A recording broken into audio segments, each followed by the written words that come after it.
Morning guys, hope everyone's well on this fine Saturday morning. Just a quick video, reference the Klein Pass-thru RJ45 crimper. I'm going to be terminating some cables, but it's not a tutorial really. Hopefully most of you know how to make up patch cables and things like that.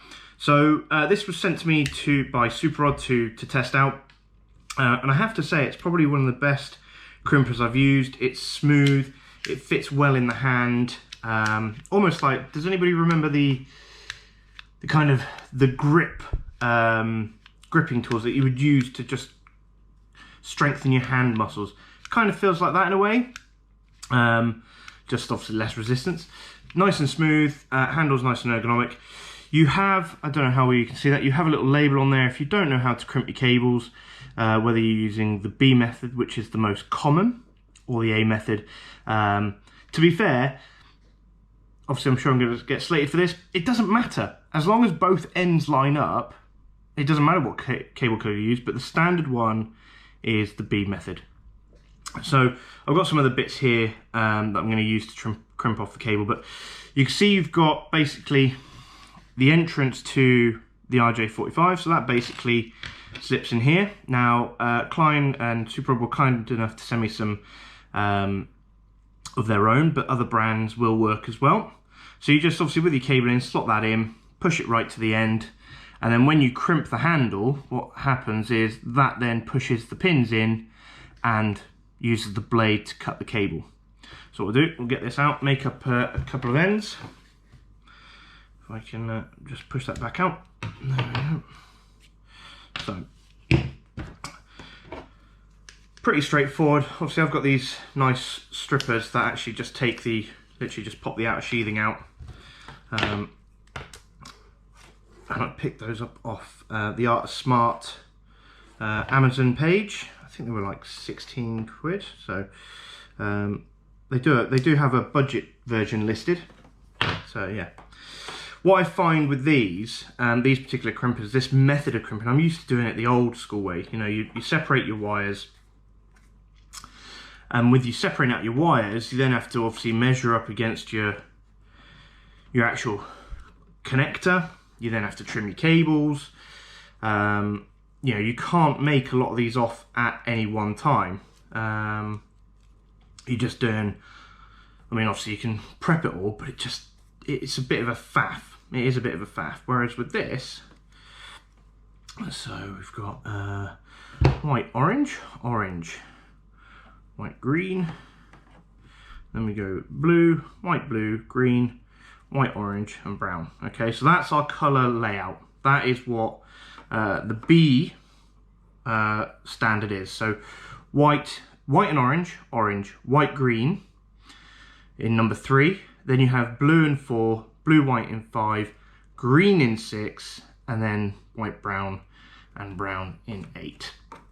And literally, some people, it depends on how easy it is to fit them through, but you can trim them or you can leave them as they are and just feed them through. So I find if I have my connector with the pin facing downwards, I know that that's going to line up correctly with pin, that is the right pin I want to use. And you literally just feed that through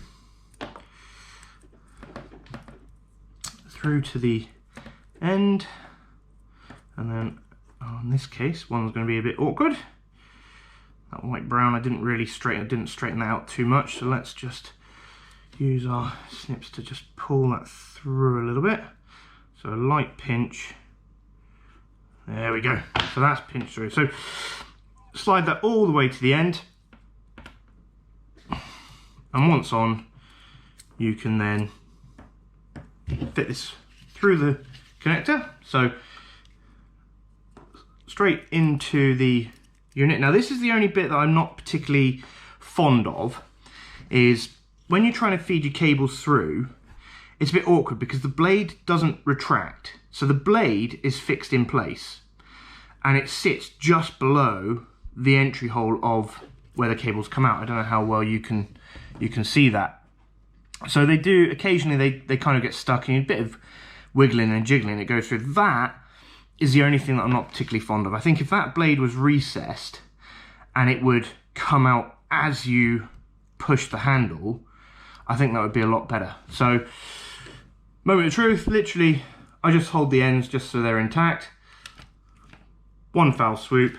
That is now crimped, and the cable's cut to the correct length. And that is one terminated patch lead. And obviously, if I'm doing this in a client's house, I'm actually booting it. Now, I've taken my lead off Art Smart. I will reference these guys all the time because what Rich Heppel does is phenomenal. He's changing the industry. Simple things like color coordinating your cables for different things. In the past, I'd use one type of cable, one type of color, and that would be it. Now, you know, 6A for data, 6A for TV data, the HD Anywhere stuff.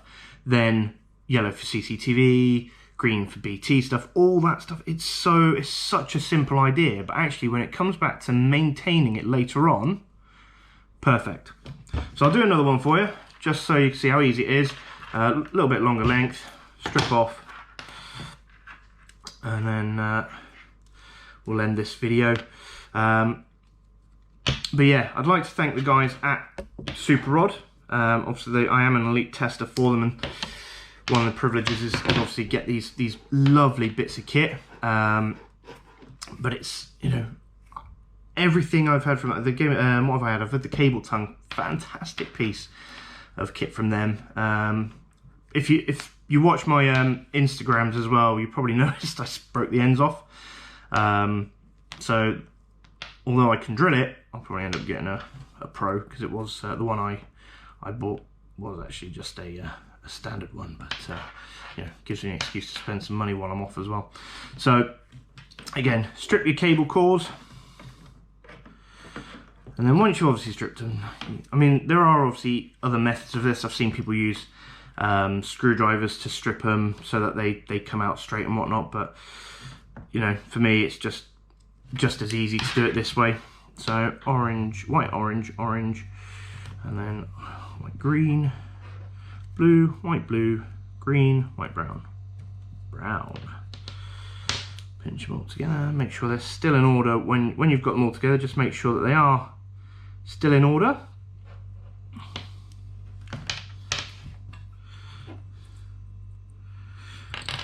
So these should be, they're a little bit longer in some cases, but that's all right.